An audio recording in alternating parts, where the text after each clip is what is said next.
자, 이제 오늘 참 특이한 이제 장면을 우리가 목격하게 되죠. 우리 48장 1절을 좀 볼까요? 1절.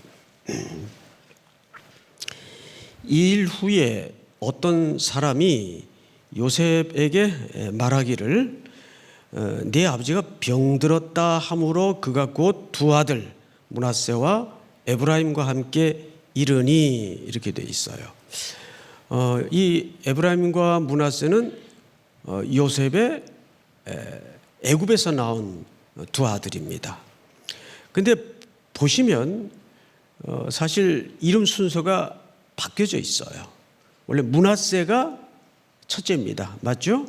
므낫세가 첫째고 에브라임이 차자입니다. 근데 성경 기자가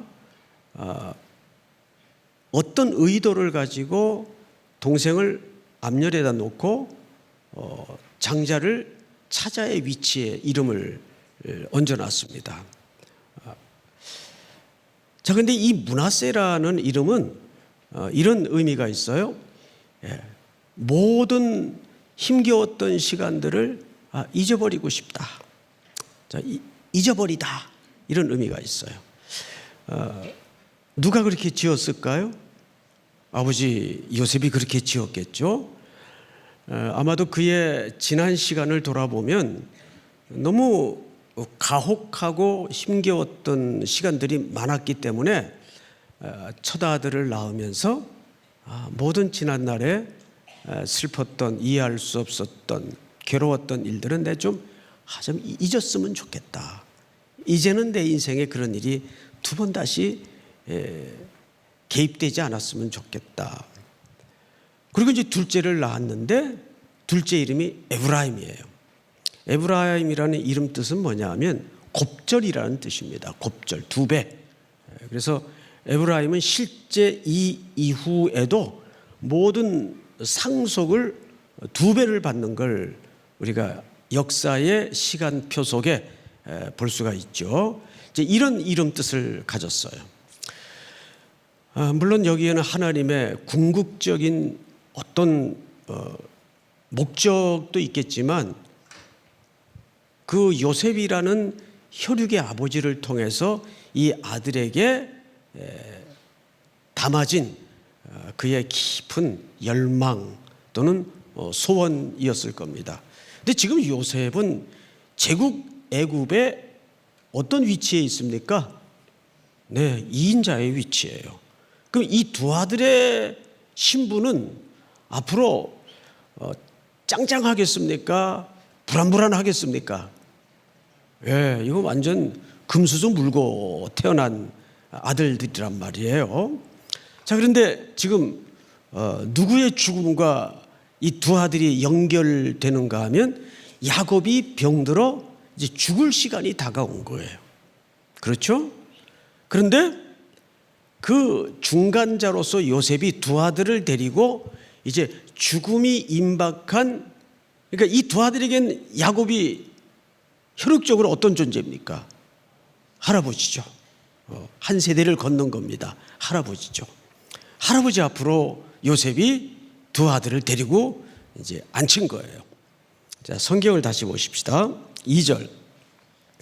어떤 사람이 야곱에게 말하되 네 아들 요셉이 네게 왔다 하매 이스라엘이 힘을 내어 침상에 앉아.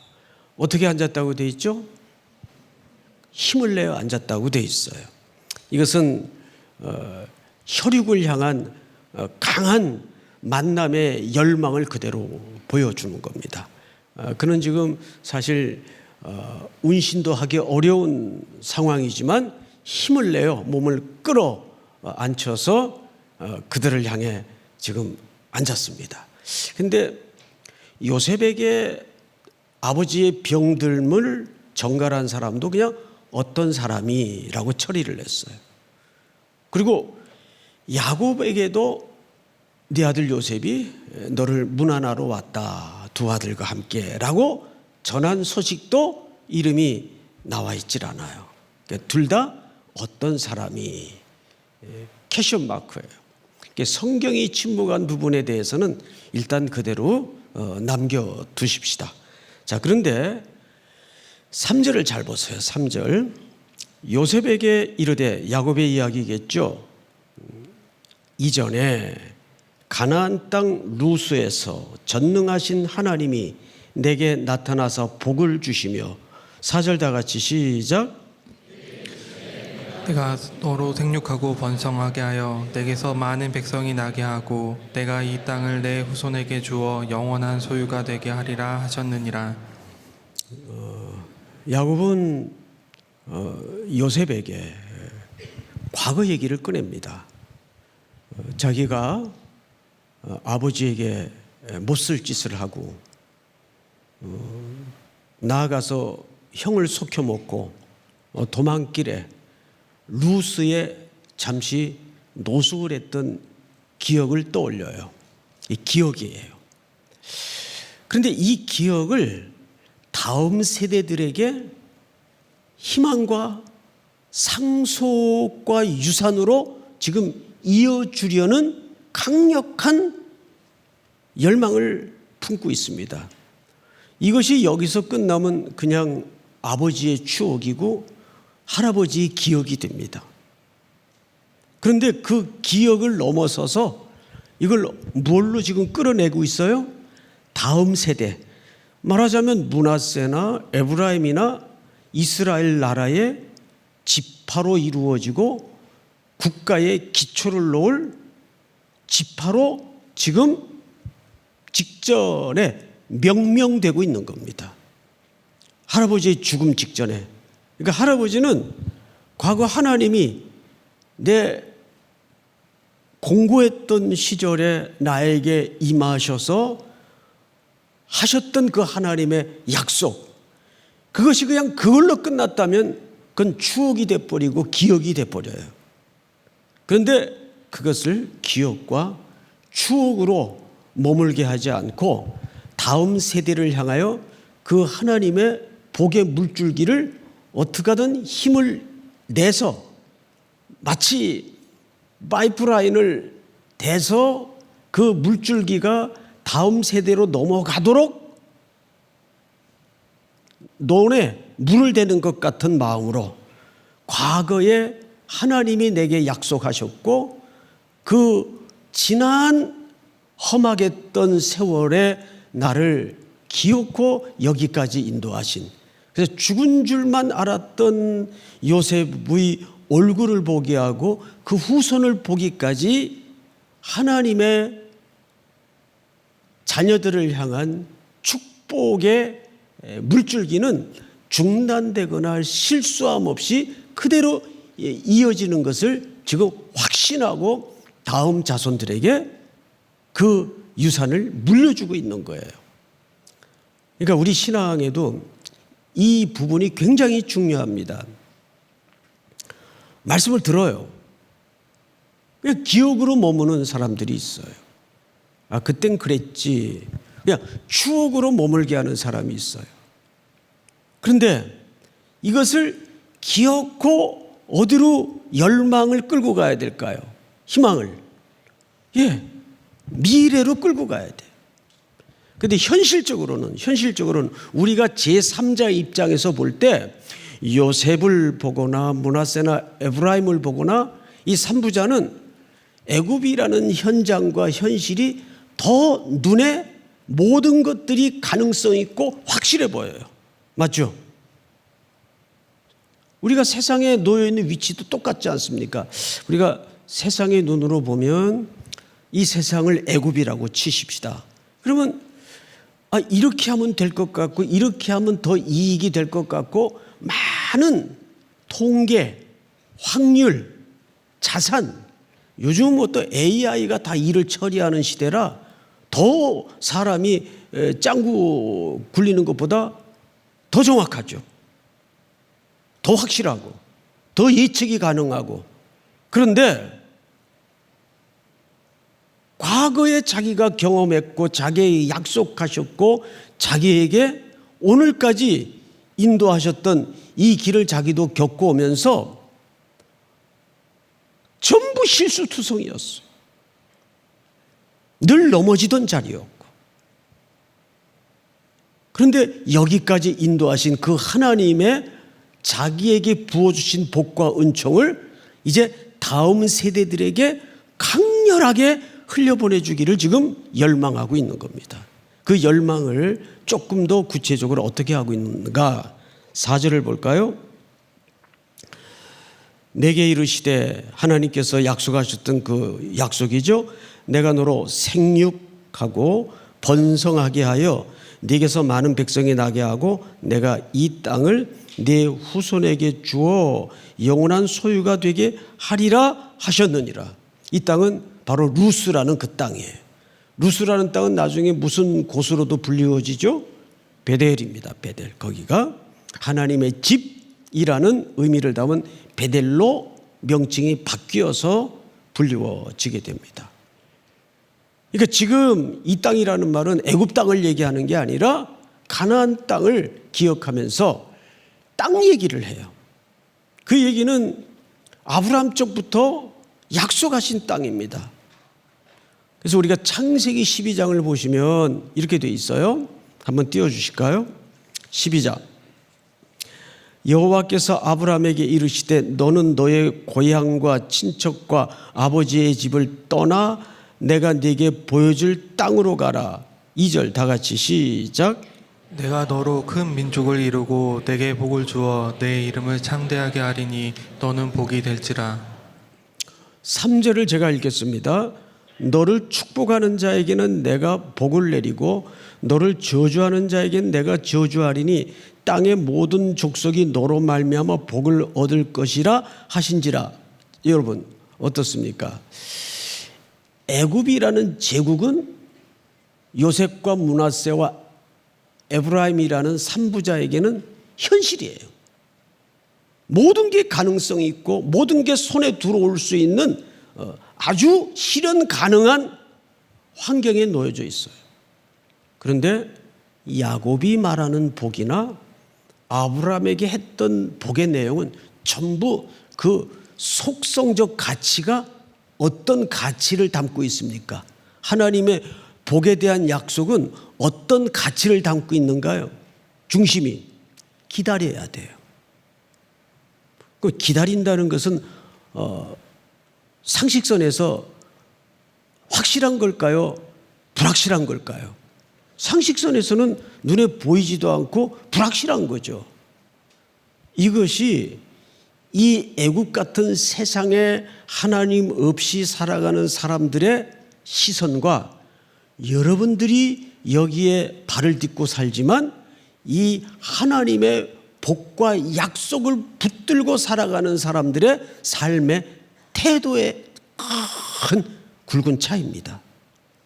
여러분들이 붙들고 있는 것은 세상 사람들이 볼 때는 이거 뭐 하는 거야? 왜 저러지? 전부 불확실해요. 저런다고 뭐 떡이 나오나 밥이 나오나. 좀 이런 조롱과 이런 비아냥이 계속 우리를 흔들고 우리를 괴롭혀요. 그러나 야곱은 요셉과 두 아들에게 지금 오히려 현실 가능한 제국의 이야기를 들려주기보다는 너희 여기서 4대 5대까지 이런 기회도 우리 가문에 언제 오겠냐. 이루고 설득하고 이루고 채근을 한 게 아니라 하나님이 자기 인생을 여기까지 인도하셨던 그 과거의 기억과 단순한 추억이 아니라 그것을 이들에게 하나님의 복의 물줄기로 지금 물려주고 싶은 열망이 이 표현 속에 담아져 있다는 거예요. 여기 이제 부모 세대도 앉아 계시겠지만 여러분들은 어떻습니까? 여러분 신앙생활이라는 건 그래서 세상에서 균형을 잡고 사는 게 신앙생활이 아닙니다. 신앙생활은 좀 이런 표현을 써서 죄송하지만 그리스도의 은혜와 하나님의 자비에 몰빵하는 게 신앙생활이에요. 신앙생활은 균형을 잡는 게 신앙생활이 아니에요. 믿습니까? 그러면 세상에서 어떻게 여러분들을 쳐다보겠어요? 바보 같은 사람들. 당연히 그러겠죠. 예. 그럼에도 불구하고 우리가 그들과 다른 삶의 원리로 살아야 되는 이유가 여기 있는 거예요. 영원한 복이 뭔가? 그러니까 아브라함에게 했던 모든 약속들은 전부 현실 가능한 약속이 하나도 없어요. 전부 기다리는 거예요. 신앙생활이 이거 하라는 거예요. 기다림, 끊임없는 기다림. 그래서 우리의 모든 본성을 그대로 폭로시키고 우리에게 연결되어 있는 모든 것들이 의존할 게 하나도 없다는 것을 하나씩 털어내는 거예요. CCM 노래처럼 세상 소망 다 사라져가도, 그게 사라져야 돼요. 그래야 우리의 의식의 한복판에서 예수만이 소망이고 하나님의 자비만이 그것을 기다리는 것만이 내가 승리할 수 있는 가장 확실한 담보구나. 이걸 확인하게 되는 거죠. 믿습니까, 여러분? 자, 그래서 우리가 성경을 좀 한 군데 더 보십시다. 몇 절을 보시냐면 5절을 볼까요? 내가 애굽으로 와서 네게 이르기 전에 애굽에서 네가 낳은 두 아들 에브라임과 므낫세는 내 것이라. 이 얘기를 요셉이 합니까? 야곱이 합니까? 야곱이 해요. 내 것이라. 내 소속이다. 이들 후에 네 소생은 네 것이 될 것이며 그들의 유산은 그들의 형의 이름으로 함께 받으리라. 내게 대하여는 내가 이전에 밧단에서 올 때에 라헬이 나를 따르는 도중 가나안 땅에서 죽었는데 그 곳은 에브랏까지 길이 아직도 먼 곳이라. 내가 거기서 그를 에브랏 길에 장사하였느니라. 에브랏은 곧 베들레헴이라. 이스라엘이 요셉의 아들들을 보고 이르되 이들은 누구냐? 자, 이상하죠? 8절에 이제 학자들의 견해가 분분한데 늙어서 지금 누군지 분별을 못했을 것이다. 두 번째는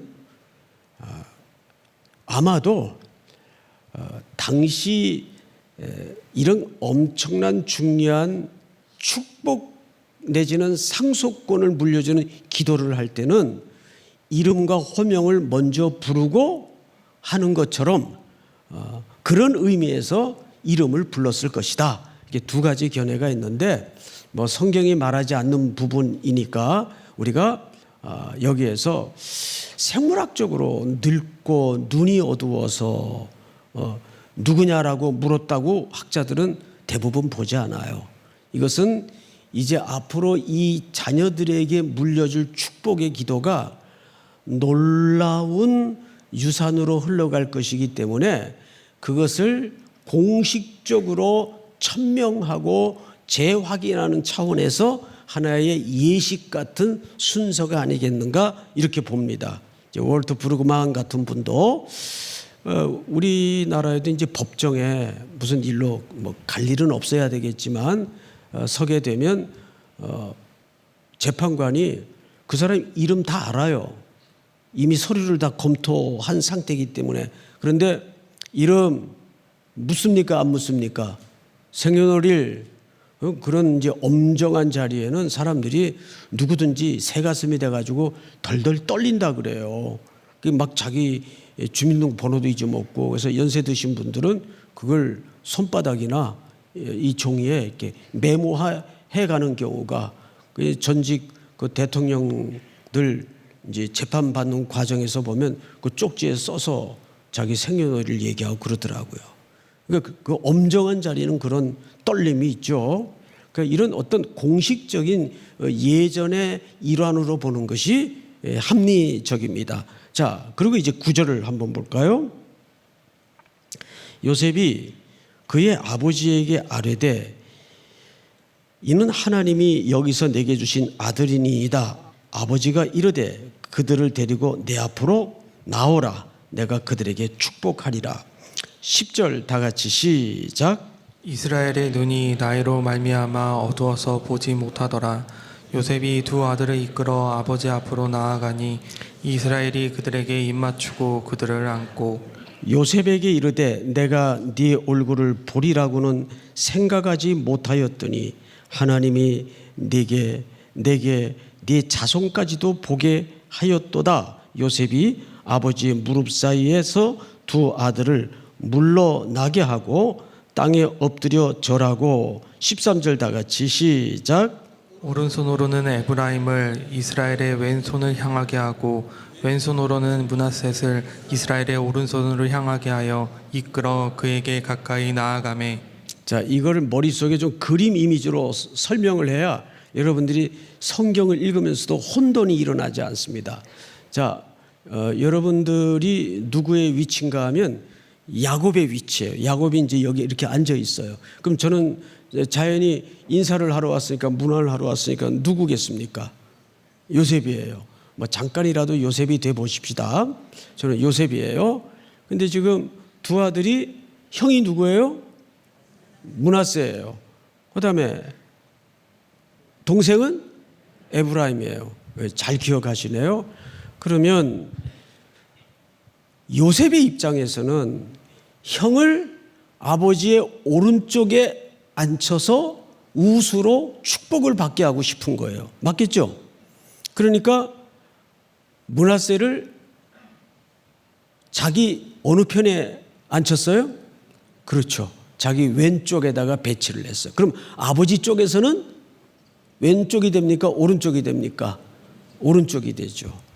그리고 에브라임을 둘째니까 자기 오른쪽에다 앉혔어. 그러면 야곱의 입장에서 볼 때는 거기가 오른쪽입니까? 왼쪽입니까?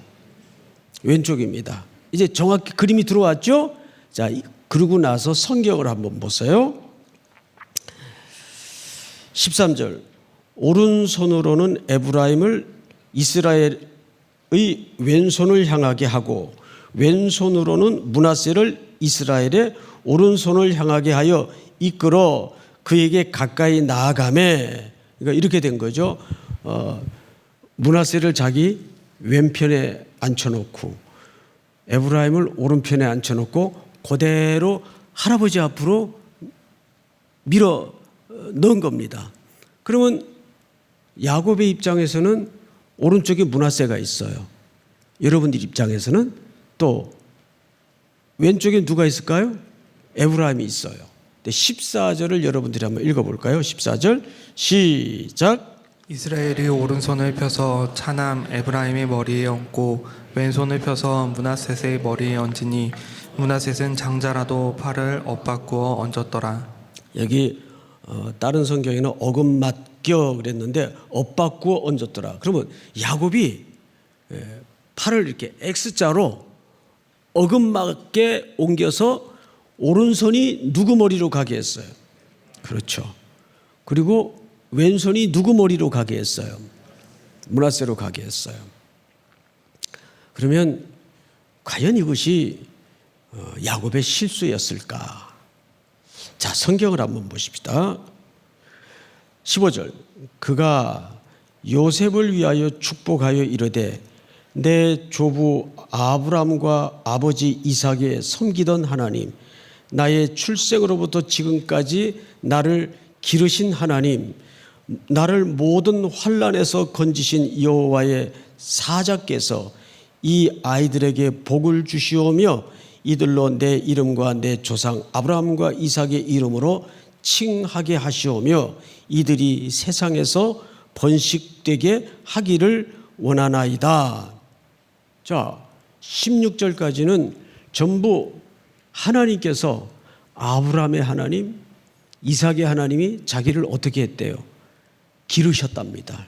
이 길렀다는 말은 인도했다는 뜻입니다. 사실은 인도하셨고, 또 나를 모든 환난에서 어떻게 하신 하나님?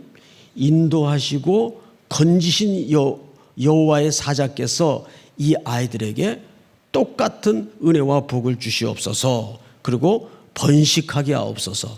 17절 한번 같이 읽어볼까요? 시작. 요셉이 그 아버지가 오른손을 에브라임의 머리에 얹은 것을 보고 기뻐하지 아니하여 아버지의 손을 들어 에브라임의 머리에서 므낫셋의 머리로 옮기고자 하여. 그러니까 요셉이 그렇게 1차 축복 기도가 마무리될 즈음에 요셉이 당황했어요. 아이고, 아버지 실수하시는구나. 그리고는 어떻게 했다고? 아버지를 제지했습니다.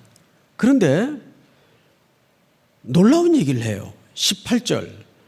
그의 아버지에게 이르되 아버지여 그리 마옵소서. 이는 장자이니 오른손을 그의 머리에 얹으소서 하였으나. 여러분, 이것은 이스라엘의 어떤 의미에서는 상식이고 전통입니다. 그렇죠? 그렇게 이제 그 머리에 손을 바꾸려고 했어요. 요셉이. 19절. 그의 아버지가 허락하지 아니하며 이르되 나도 안다 내 아들아 나도 안다. 두 번씩이나 확정적으로 얘기합니다. 그러니까 이것은 야곱의 실수라고 볼 수가 없어요. 야곱은 알아요. 그런데 왜 이렇게 했을까?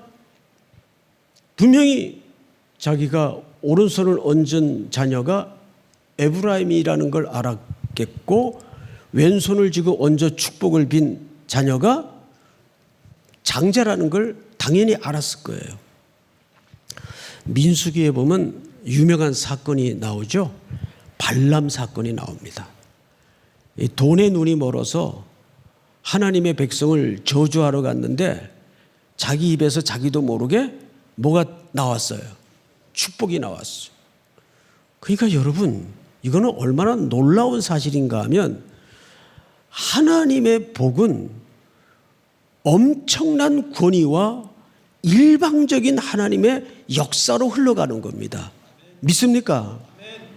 서로 이것이 야곱의 실수라고 쳐도 제가 여러분들한테 한번 물어봅시다.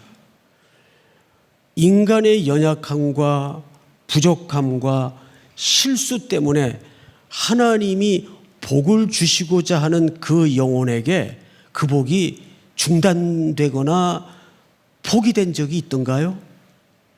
누굴 보면 제일 정확히 알아요? 야곱. 얼마나 그는 평생에 걸쳐서 험악한 세월을 보냈습니까? 그런데도 하나님은 야곱에게 기어코 주시고자 했던 복이 포기되거나 중단된 적이 없어요. 우리 창세기 45장을 한번 볼까요? 28절 같이 한번 읽어보십시다. 시작. 이스라엘이 이르되 조카도다 내 아들 요셉이 지금까지 살아 있으니 내가 죽기 전에 가서 그를 보리라 하니라. 형들의 못난 시기와 질투 때문에, 아버지의 부족함 때문에 이 아들을 잃은 줄 알았어요. 그런데 그들의 그 부족하고 연약한 실패투성이의 삶의 과정들을 기어코 하나님이 뚫어내시고 어떻게 하셨어요? 야곱에게 요셉을 보이신 겁니다. 46장을 한번 볼까요? 야곱이 유다를 요셉에게 미리 보내어 자기를 고센으로 인도하게 하고 다 고센 땅에 이르니 다 같이 시작. 그의 수레를 갖추고 고센으로 올라가서 그의 아버지 이스라엘을 맞으며 그에게 보이고 그의 목을 어긋맞춰 안고 얼마 동안 울매. 여러분, 여기서 우리가 기억해야 될 것은 하나님은 주권을 가지신 분이고 복의 주체자예요. 그래서 그분은 인간의 평판, 인간의 관습 이런 거를 뛰어넘고 자유롭게 복을 주고자 하는 자에게 복을 주시는 분이에요. 믿습니까? 네. 오늘 이 두 아들에게 손을 어긋맡겨 복을 비는 이 장면 속에서 우리가 반드시 기억해야 될 게 뭐냐면 하나님의 주권이에요. 근데 우리는 자꾸 인간의 상황에 따라서 이게 될 수도 있고 안 될 수도 있다고 오해를 해요. 아닙니다. 이렇든 저렇든 그 모든 문제의 주체자도 누구라는 걸 깨달아야 돼요. 하나님이시라는 걸 깨달아야 돼요. 교회 안에서 예를 들어서 이거 이렇게 안 되면 이거 큰일 나는데 어떡하냐고 막 이런 소리를 할 때가 있어요. Don't worry. 걱정하지 마세요. 안 될 때도 될 때도 그 문제의 주인은 누구세요? 하나님이세요. 뭘 믿는 거예요 도대체? 내가 선택한 게 그대로 안 되면 나라가 망해요? 내가 선택한 사람이 되면 나라가 잘 될 것 같아요? 둘 다 아닙니다. 하나님이 주인이세요. 선거의 결과에 너무 애달파하지도 말고 너무 희낙낙하지도 마세요. 그리스도인이 이 땅에서 사는 삶의 태도는 어떤 문제 앞에서도 잠잠하고 담담한 건데, 한 주간 동안 이 본문을 묵상하면서 이런 결론 앞에 도달이 되더라고요. 우리 인생의 시간표 속에 일어나는 수많은 과정들이 전부 우리를 결국 겸손케 만드는 과정이에요. 그럼 그 겸손이라는 게 뭐예요? 저는 못해요. 이런 게 겸손이에요? 예? 뭐 잘난 체 하는 게 교만이에요? 그런 거 아니에요. 진짜 겸손한 사람은 하나님의 주권을 끝까지 기다리는 사람이에요. 그 사람이 겸손한 거예요. 믿습니까? 오늘 밤에도 여러분들이 많은 기도의 제목을 가슴에서 털어내고 입으로 고백하고 하나님 앞에 부르짖을 때에도 먼저 우리의 기도가 자기 열망이 주체가 돼서는 안 돼요. 겟세마네 동산에서 그 어마어마한 죽음의 잔 앞에서도 내 원대로 마옵시고 아버지의 뜻이 이루어지기를 원하나이다. 그리고 일어나 찬미하며 그 죽음의 잔을 마시러 가지 않습니까? 거기에 칼 빼들고 난리쳤던 인물들이 그 의미를 못 알아먹은 제자들 무리예요. 그러니까 하나님의 주권을 믿는 백성들에게는 이 하나님의 주권은 우리 장로교를 창시한 칼뱅의 아주 중요한 신학사상입니다. 하나님의 절대 주권을 믿어야 돼요. 그분은 우리의 허물과 연약함과 실패와 좌절 속에서도 하나님이 복 주고자 하는 자에게 그분이 복을 주시는 분이세요. 그분이 일하시는 분이세요. 믿습니까? 우리 인생사에 수많은 굴곡들이 있지 않습니까? 이렇게 되면 어떡하나, 저렇게 되면 좋을 텐데. 아니에요. 이렇든 저렇든 그 일을 성취하시고 이루시는 이는 여호와 하나님이심을 믿어야 돼요. 오늘도 이른 아침부터 여러 명의 손님들을 접견하면서 거의 어떤 분은 교수, 어떤 분은 목회자, 여러 분을 만나자. 어떤 분은 선교사. 본질이 똑같아요. 본질이. 결국 우리가 어떤 현장에서든 하나님의 주권을 정말 믿고 기다리며 사는가, 자꾸 내 힘으로 작용해서 자꾸 기특한 생각에 빠져 있는가, 이 싸움이에요. 결국 그것을 가장 가시적으로 훈련할 수 있는 씨름이 뭡니까? 기도의 시간이에요. 그러면서 월트 브루그만은 이런 얘기를 해요.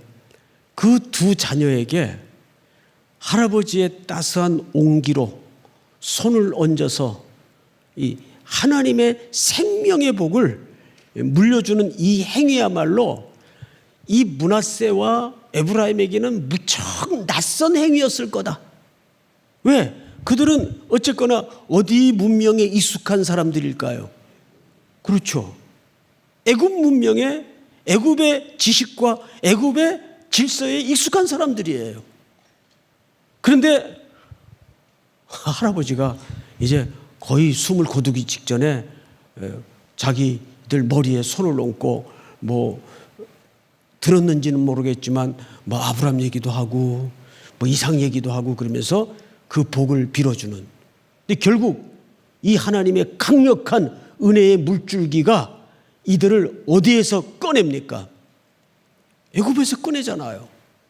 그 애굽의 문명의 제국을 떨쳐내고 아무것도 보장되지 않는 모든 게 불확실한 가나안으로 향하게 하잖아요.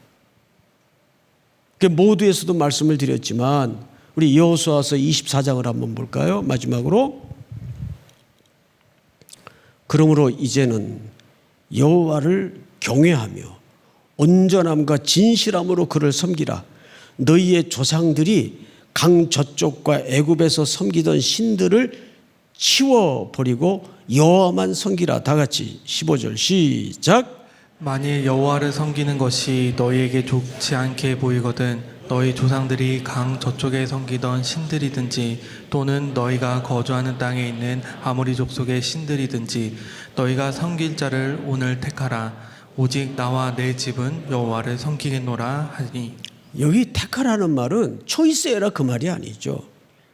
이 말은 여지가 없다는 걸 반어법으로 강조한 내용이에요. 이 애들 이제 밥 안 먹고 막 말 안 듣고 그러면 할머니나 엄마가 그러잖아요. 너 정이 이러겠어. 먹든지 말든지 네 마음대로 해. 그러면 네가 이제는 한 인격체니까 네 뜻을 존중할게. 먹든지 굶든지 내가 초이스해라 그 얘기예요. 너 먹어야 살아 그 뜻 아니에요. 너 먹어야 몸이 튼튼해져 그 뜻 아니에요. 그러니까 신앙은 균형을 잡는 싸움이 아니에요. 뭐 하는 싸움이라고요? 하나님의 자비와 예수 그리스도의 공로에 몰빵하는 싸움이에요. 그래야 우리는 하나님의 언약에서 떨어지지 않을 수 있습니다. 요한복음 15장에서 뭐라? 너희가 나를 떠나서는 아무것도 할 수 없다 그랬어요. 우리가 예수 떠나서는 하나님의 자비를 떠나서는 아무것도 할 수가 없어요. 오늘 이 밤에도 그런 간절한 가장 거룩한 기도가 여러분 입술에서 토해져내기를 주의 이름으로 축원하고 축복합니다. 우리 나의 갈 길, 네 줄을 가까이 338장 338장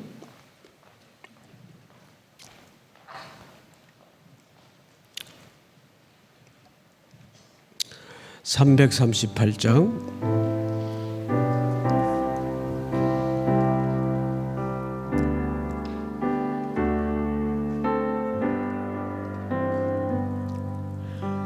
내 주를 가까이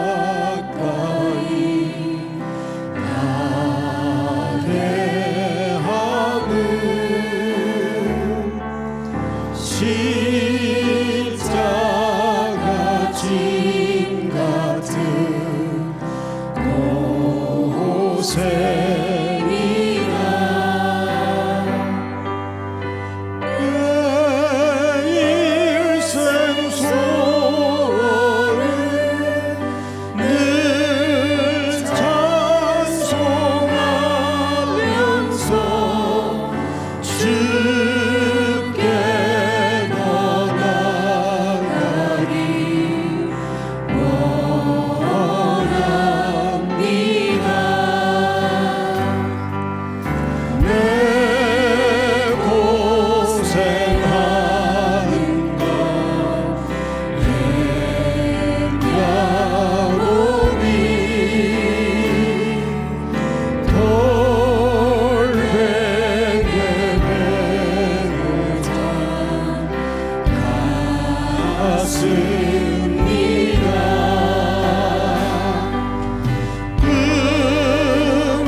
생명길 내가니 그대로라. 천사 날 부르니 늘 찬송하면서 주께로 나가니 야곱이 잠재어 일어나는 야곱이 잠재어 일어나는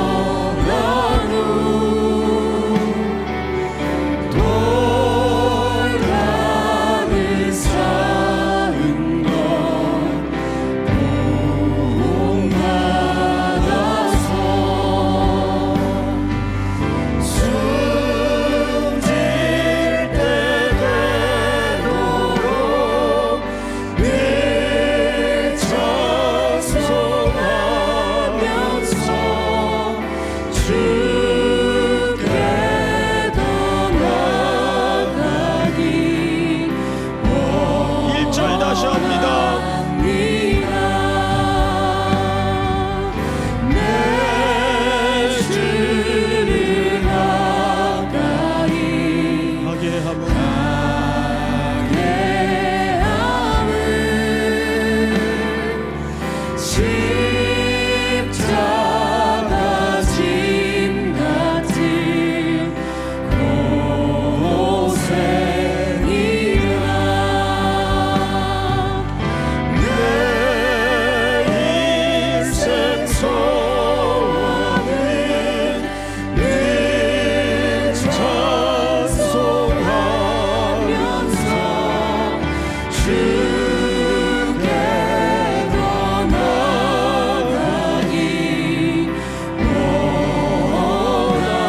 원합니다. 내 고생하는 건 옛 야곱이 고생하는 건 옛 야곱이 돌베개 메고 잠갔습니다.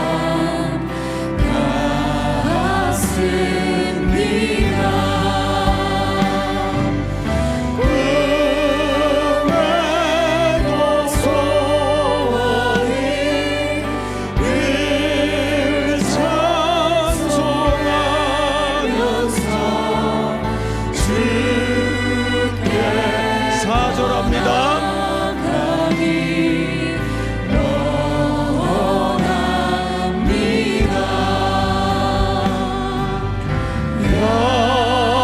야곱이 잠깨어 일어나는